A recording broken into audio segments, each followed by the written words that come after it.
আসসালামু আলাইকুম প্রিয় দেশবাসী এবং প্রবাসী ভাই বোনদেরকে জানাই আন্তরিক ভালোবাসা ও অভিনন্দন। কে কোথা থেকে ভিডিওটা দেখতেছেন কমেন্ট বক্সে জানাবেন এবং বন্ধু বান্ধবের মাঝে শেয়ার করে দিয়ে ভিডিওটাকে দেখার সুযোগ করে দিবেন। তো চলুন আর বেশি বকবক করবো না, আজকে ভিডিও শুরু করা যাক। আমরা আজকে আলোচনা করব জৈব সার নিয়ে। জৈব সার কি এবং কিভাবে ব্যবহার করবেন ভিডিওতে সবকিছু বলে দেওয়া হবে, ভিডিওটা ধৈর্য ধরে দেখতে থাকুন। তো আপনারা এতক্ষণ যে জিনিসটা দেখতেছেন কাজ করতেছে ওইটাই হচ্ছে মূলত জৈব সার। এই জৈব সারটা ফসলে ব্যবহার করলে ফসল হয় বেশি এবং নিরাপদ। জৈব সার হলো প্রাকৃতিক উপাদান দিয়ে তৈরি, যেমন গোবর, কম্পোস্ট, কেঁচু সার, সবুজ সার ইত্যাদি। এই সার মাটির উর্বরতা বাড়ায় এবং মাটিকে নরম ও জীবন্ত রাখে এবং উপকারী অণুজীব বৃদ্ধি করে। এই সার ব্যবহারের ফলে ফসল হয় সুন্দর, স্বাস্থ্যকর এবং কীটনাশক মুক্ত। এটি দীর্ঘদিন মাটির শক্তি ধরে রাখে, ফলে জমি নষ্ট হয় না। সবজি, ধান এবং ফলের গাছ সবকিছুতে ব্যবহার করা। জৈব সার ব্যবহার করলে খরচ কম লাগে, পরিবেশ এবং মানুষ সবাই নিরাপদে থাকে। তো আশা করি এতক্ষণে আপনারা সবকিছু দেখছেন, শুনছেন এবং জেনেছেন।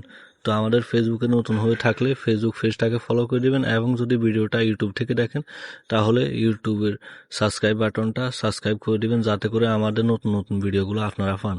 তো ঠিক আছে বন্ধুরা, আজকের মতো এখানে বিদায় নিতেছি। দেখা হবে অন্য কোনো ভিডিওতে, অন্য কোনো প্লেজে। সে পর্যন্ত সবাই ভালো থাকবেন, সুস্থ থাকবেন। আল্লাহ হাফেজ।